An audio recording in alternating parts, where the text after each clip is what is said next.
All right, readers. Those clocks, they are striking 13, so let us begin. And guess what, guys? It's Lord of the Flies week. So goddamn glad. Love this book. So why is it finally time? Well, a couple things. First off, last week's talking about Jeanette Winterson's The Passion. Now, that's a pretty book. It's also written by a Brit. So there's so many great English writers out there, and I really haven't gotten into any of them. So we're going to stick with that side of the pond. And wanted to counteract something beautiful with something the opposite of beauty. A book that's just savage. A book that is just downright in your face. Well, there is something beautiful about it. It's crafted brilliantly. But you would never call this a beautiful book. This book is about the descent of a bunch of 12-year-old and even younger kids, but their descent from organization into downright savage madness. Couple reasons I love this book as well. Starters, it was introduced to me at the perfect time. Now, when giving books to kids, you got to keep in mind the age frame of who you're giving this for. A few weeks back, I was talking about Fahrenheit 451, and how I couldn't believe it took me so long to read it. It's a book I should have been introduced to, 16, 17 years old, but I should have been introduced to it as a later teen. Lord of the Flies, it's really the only school book that was given to me at the perfect age. It was given to me my 7th grade year. I was 12. These kids are 12. Now, 12-year-olds are assholes. It's not their fault. Part of it is their own body chemistry. You're starting that puberty phase where you're rebelling against your own body. You're rebelling against your parents. You're rebelling against institutions. Everything about you is rebellion. It's all you know. It's all your body's telling you. It's change time. We got to change things. So what Mr. Golding, what he gives us here, is this group of, the oldest ones are 12, just the same age I was. They are dumped out of the sky and onto an island.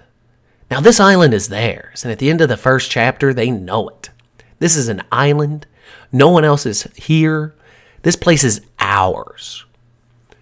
Now, this is important because kids, they're used to rules. They're used to being imposed upon by adults, by teachers, parents, other family members. Hell, in public, managers and workers of stores, everyone is above kids, and they want to rebel against that order. And so, with this book, we're given an island of just boys. And that's the thing. I say it was perfect for 12-year-olds, those typically in 7th grade, right around that part. That's where you should be introduced to it. I don't know if this is the perfect book for a 12-year-old girl. I don't have that point of view. As anyone that I've been in a relationship can attest to, I have no idea what women want. I have no idea what's perfect for them. Except for it's not me. But perfection's one of those things you can seek out, but you're not going to find it. But this book, from a 12-year-old boy's perspective, is the type of escapism that he needs. This is perfect for them. And again, it's opposite of Ms. Winterson's The Passion. It's a pretty book. It's probably more for girls, but even as a dude, I could accept the beauty of it. So in that same way, with the 12-year-old girls and their blossoming chests and their cleavage that they're showing to boys for the first time, I think they could also escape and at least see a tendency of what's going on in these boys' minds that they're going to be trying to date. Oh, those poor girls. This book gives them a pretty clear picture of what they're getting in for. They're getting into some kids that they're feigning order. They're feigning knowing what to do and where to go in life. But they don't have a clue. We are, as dudes, it seems, just destined for savagery, for chaos. And a mild attempt to control that chaos. To find a way through it. To get along with those around you. And to make the world a better place. As this book shows, even the best of intentions, these kids don't plan on going primal, going native, and end up hunting and killing one another. They don't plan on that. Because as they explain to you, well, as one Jack Meridew, kind of the bad guy, kind of not, that's more of Roger, more into that later. But Jack Meridew tells us, We're English, and the English are best at everything. Struck me as weird. Didn't notice it as a kid. I noticed it on my rereading. Thought, there's such a thing as English pride. I'm a dumb American, guys. I know there's American pride, and I'm American. But I never think of the English as a proud people. I mean, I forget they had an empire. I mean, hell, the Canadians and Scots, they still bow to the Queen. It's weird. But the English are a proud people. And they take that pride with them, even as children, to this isolated island where they're all alone. A better quote to take into this book as we get started is, "There was the brilliant world of hunting, tactics, fierce exhilaration, skill. And there was the world of longing and baffled common sense." Common sense, something they struggle with. We're going to get all into that right after a word from our sponsor, next.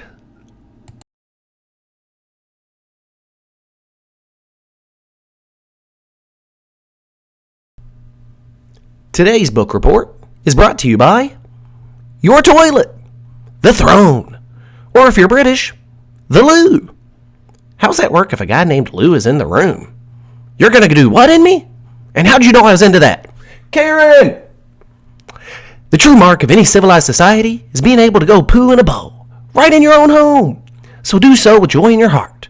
Drink your coffee after a night of eating Chinese food with the knowledge you can sit like a king or a queen and make that constitutional.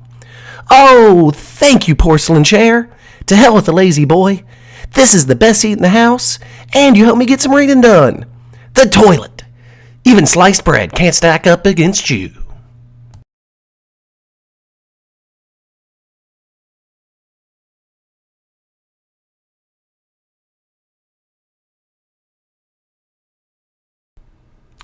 So, The Lord of the Flies by William Golding. It was first published back in 1954. And in the beginning of this book, we see a group of boys just being boys. To illustrate this point of how kiddish they are, they find the conch shell. The conch shell is one of two important items on the island. You got Jack and the conch, kind of representing order. Then you got Jack and his knife, his hunting knife. Kind of, the blade of the dictator, the imperial force, what have you. But in the beginning, there's Ralph and the conch. And when he gets it, he tries to blow it at Piggy's insistence. Piggy's always he's the guy behind the scenes. He's the brains. He insists that Ralph blows it, so Ralph tries, and it makes this fart noise. This kind of grounds you in the fact that these are kids. He doesn't even try to make the big trumpeting bellow that a conch can make. Him and Piggy blow into it making fart noises and lay there and giggle for a while. It kind of grounds you in the fact these are 12-year-old dudes. Farts make them laugh. It's fun. And another thing, they make fun of the fat kid. He's whiny. He's fat. It's what you did back in school then. Saw a fat kid, you kind of picked on him. Wasn't mean-spirited to say, it's boys being boys. When we read this in class, even the fat kids kind of got it shit. Of course the fat kid's going to get picked on. It's life. Also, for the boys being boys aspect, as they tour the island, Golding, he keeps showing us flowers. They're all over the place. There's butterflies fluttering hither and thither, to and fro. These are dudes. Never once are the flowers gathered. There's not a single butterfly caught. If there were girls here, sure, there'd be these pretty gardens.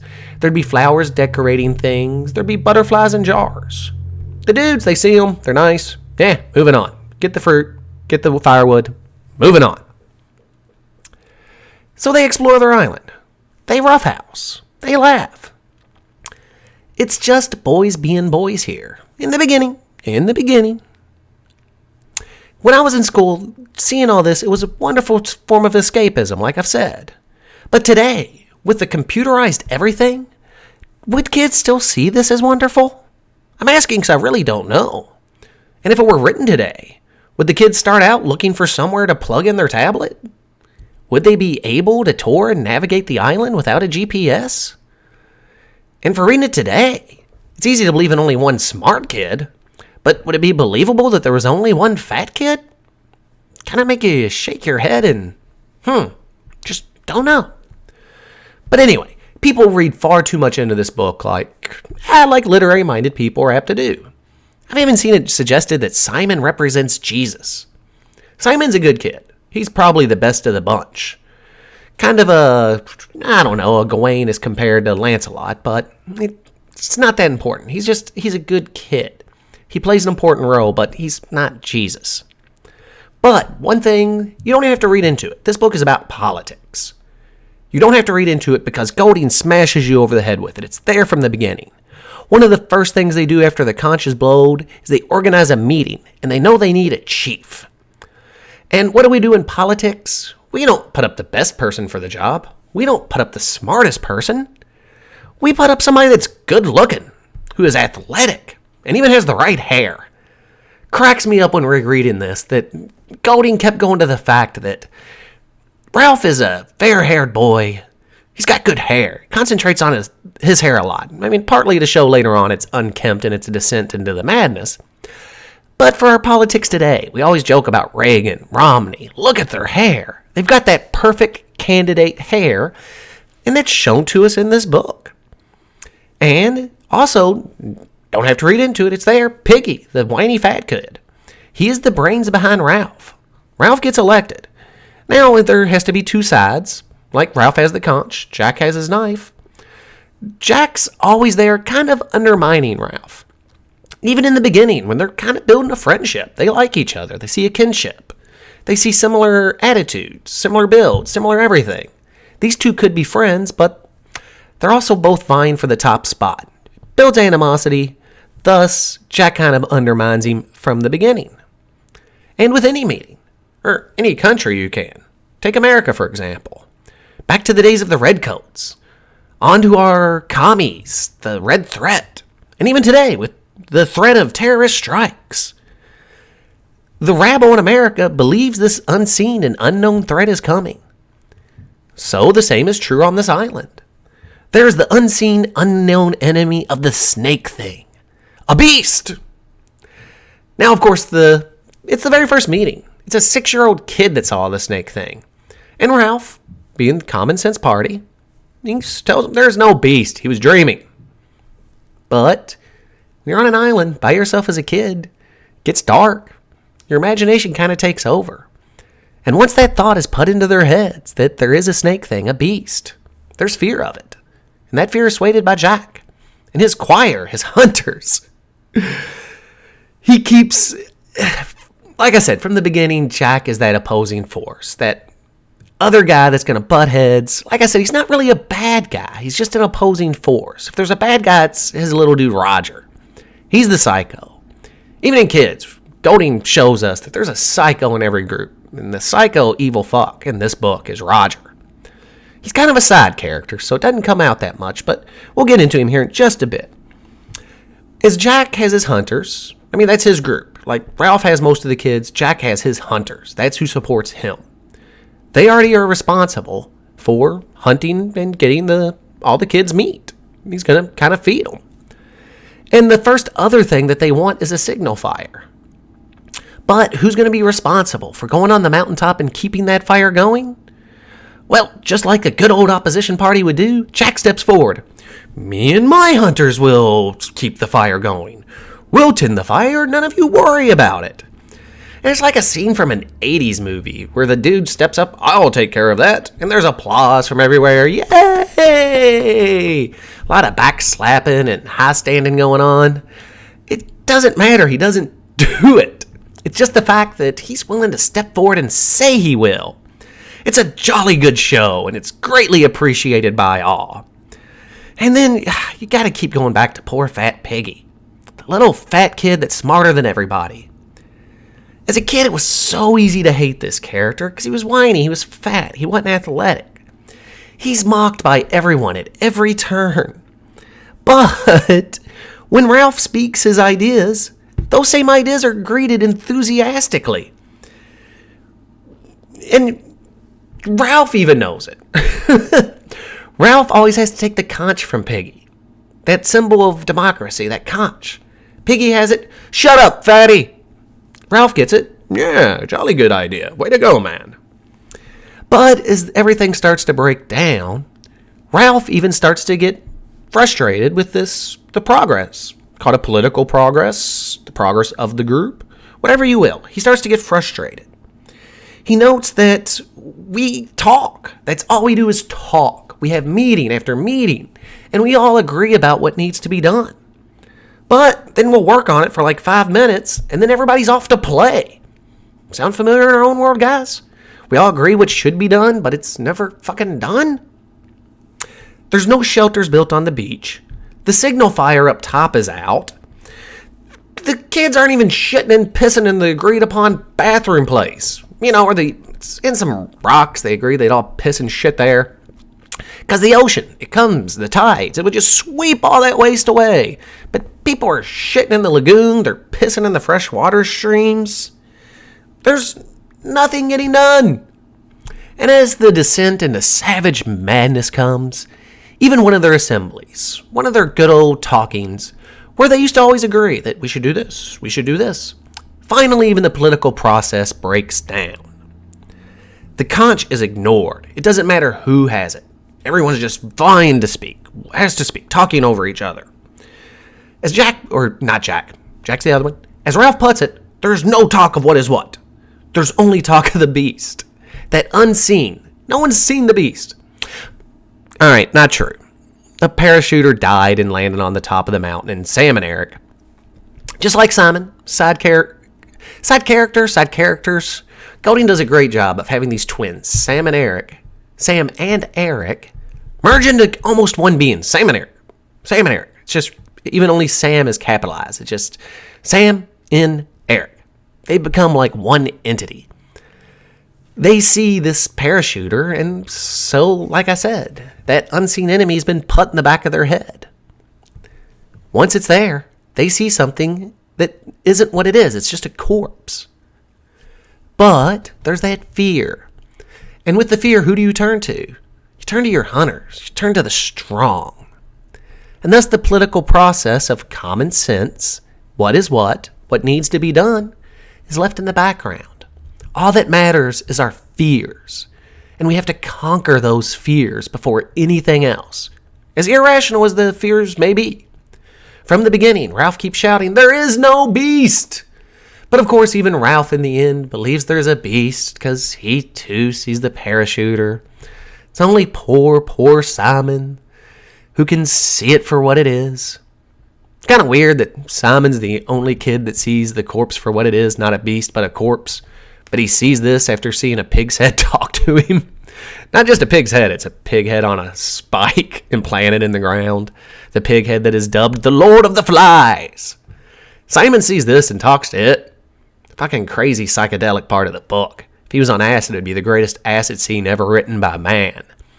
But it's not. It's just some kid. The thought is he's epileptic, he's having seizures, but that's not in the book, so it doesn't matter. It doesn't matter why he saw it. He saw it. And then he's the common sense one that goes, that's not a fucking beast. It's just some dude stuck to a mountaintop. It doesn't help him. Simon comes to a bad end, but it doesn't matter at that point. Or maybe it does. Maybe that's the final stepping stone into madness from civility, is when Simon is finally bludgeoned to death. All right, got to take a quick little break, guys. Be right back next.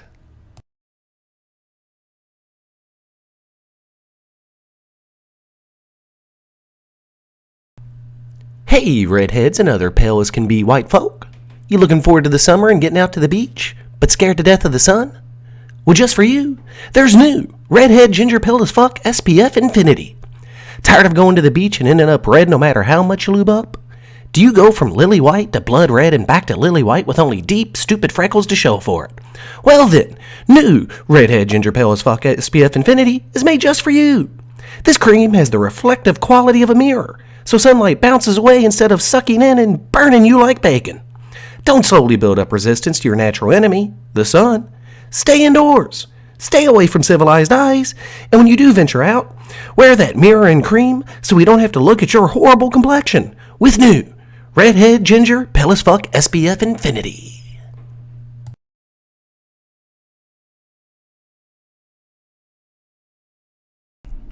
All right. So far, I have not used that word theme yet. What is the theme? What is this book all about?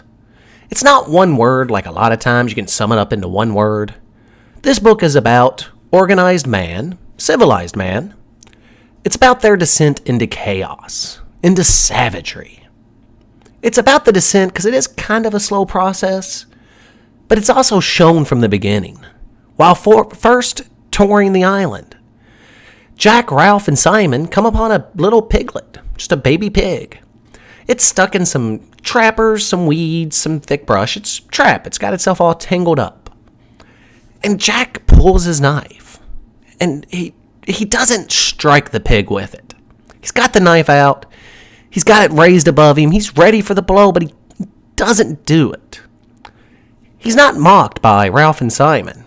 He's not. I mean, it's never mentioned, but it is said that the boys know why he did it. And that's because once the blood is spilled, once you take that step, there's no going back. And the descent begins once that blood is first spilled. Think of the rest of the book. Well, wait a minute. Jack's descent happens and is done so cleverly. He's hunting, he's figuring out the island, he's figuring out how to get these pigs. But as he hunts, he starts covering his face in mud, starts camouflaging himself. But as the mud becomes thicker and as layer upon layer is put onto him, he's no longer Jack. He becomes the mask. Anyone who remembers that Jim Carrey movie, Jesus, that movie's ancient now. But in the movie, the Jim Carrey character, when he puts on the mask, he becomes the mask. He's no longer himself. The mask takes whatever your personal traits are and then just, exemplifies them to the nth degree. Same thing with Jack here. He's wanting to be a hunter. And so once he's wearing the mask, he's no longer got the the conditions. He no longer has to appease anyone. He can become that ultimate hunter figure. He no longer has to just be Jack Maradu. He becomes the hunter. He becomes the mask. Now, most of the book, it's build up. It's this roller coaster going up the tracks, just it's building. Now, that high up point, right before that descent, is the hunt. The hunt where they kill.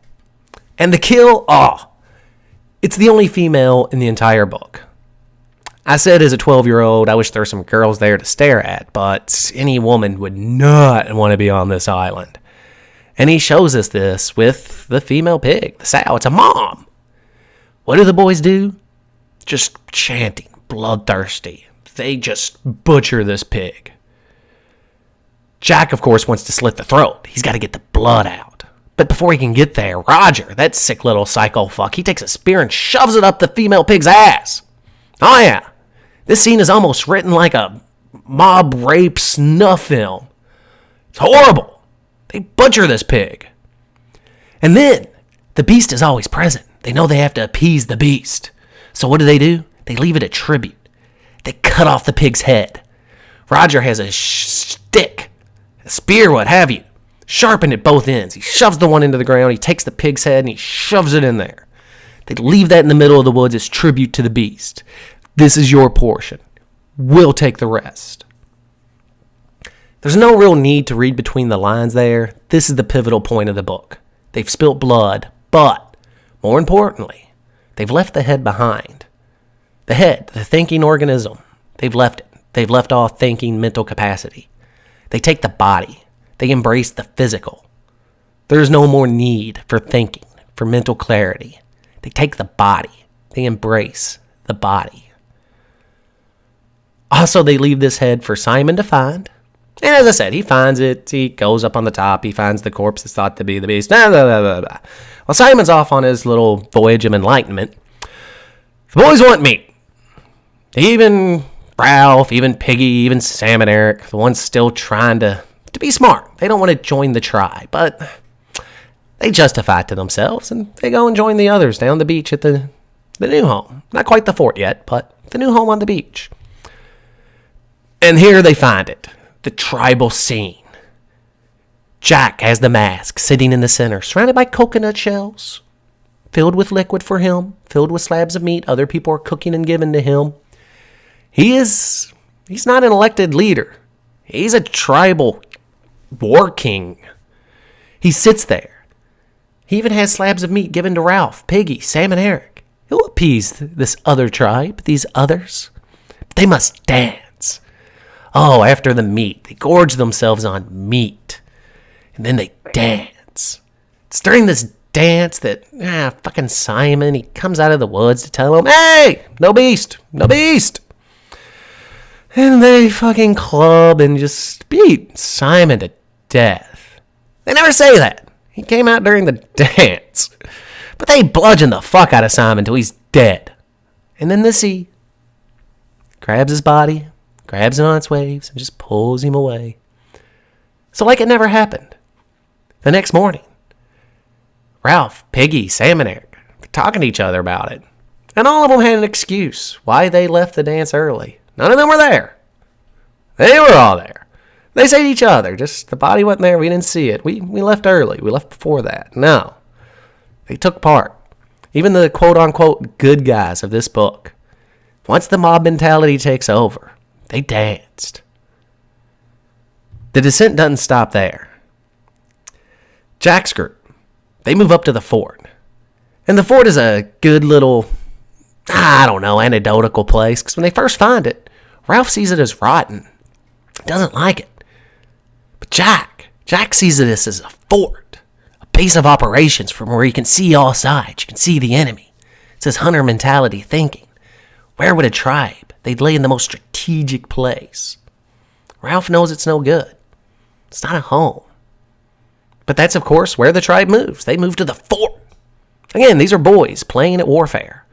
They move to the most strategic spot where you can see from all sides. They get a rock. They get it teetering. They get it tottering to where a simple movement can send it crashing down on their enemies. They're alone on the island. They have no fucking enemies.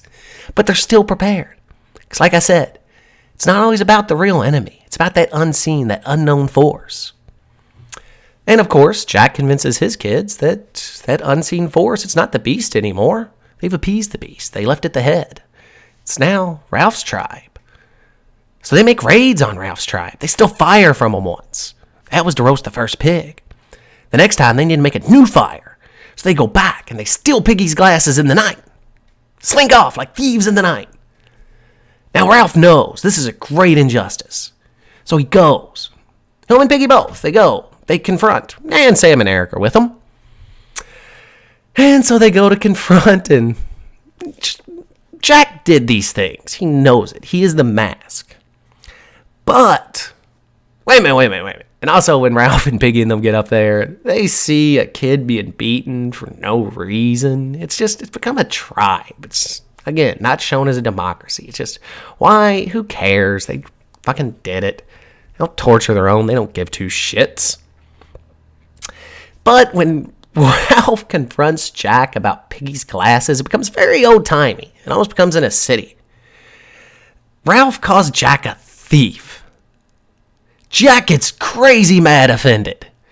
You take that back, he says. Because, back in the day, it's like, good day, sir. It's over. Said good day, it's done. In the old days, to call someone a thief was the height of insults. It doesn't even matter that Jack did it. He knows he fucking did it. He knows what he did. He was there. It was him. But the idea of being called a thief by a fellow, it was maddening. He couldn't take it. I am not a thief. You take that back, sir. It crosses a line. Even I'm out here amongst savages. Don't call your fellow man a thief. Cross the line. Fuck that. So what do? Bound and tie Sam and Eric. Not going to be against us. You'll be our prisoner before you're against us. And then the psycho little fuck Roger, what does he do? That giant rock they had teetering for the unseen enemy, he pushes it down on poor fat little Piggy. As a kid, I giggle because I still remember as a 12-year-old. It wasn't, he just killed Piggy. It was, the fat kid's dead. No more whiny, conscious-like voice telling us what to do. We're trying to have fun here. We're cooking pig meat and making a fort base and shit. But just like the pivotal scene where they leave the head behind. This is that final blow to the head. Because where does the rock hit Piggy? Smashes him right in the fucking head. He goes teetering and he falls off the edge of a cliff. And when he hits the ground below, his head hits a rock and explodes. His brains spill out. That's it. It's the fucking end for these guys. The game was on, and now it's full tilt on. They killed pigs. They bludgeoned poor Simon to death. Now they just busted Piggy's head open on a rock, and his brains spilled out. That's not enough. The conch shell breaks. All remnants of a sane civilization. It's fucking over. These kids are mad little fucks, and they're going to take it to the degree. So there's only one thing left to do. They've hunted and killed everything else. It's down to just fucking Ralph. He's the last enemy. To let him know this, Roger sharpens another stick at both ends. Ralph, he finds out that there's a stick sharpened at both ends. He can't comprehend what the fuck it means. While running from Jack's tribe, trying to stay alive, he knows he's trying to stay alive, by the way. He's a rabbit. He's running from the wolves. He runs into the pig's head. By now, it's no longer a pig's head, it's just a skull, sitting on a stick sharpened at both ends. But Ralph's kind of a dullard. He's a pretty little athletic kid, but doesn't get it through his thick fucking English head that this is what they're going to do to me. He gets it through, they're going to hunt and kill him, but he doesn't know what the stick is for some reason. They're fucking going to behead him and leave it for the beast. The beast! Appease the beast! And they're not thinking kids. They're not setting a trap for him or anything. They set the island on fire. They're going to smoke him the fuck out and kill him, presumably by stabbing. I guess like the pig, or bludgeon him to death like Simon. Who knows what they had planned. But at this point, when chaos is firmly established, the entire island is burning. The brains of the operation has been bludgeoned out. The sensibility and common sense was bludgeoned out with Simon. It's over with. Conch shell broken. There's no more democracy.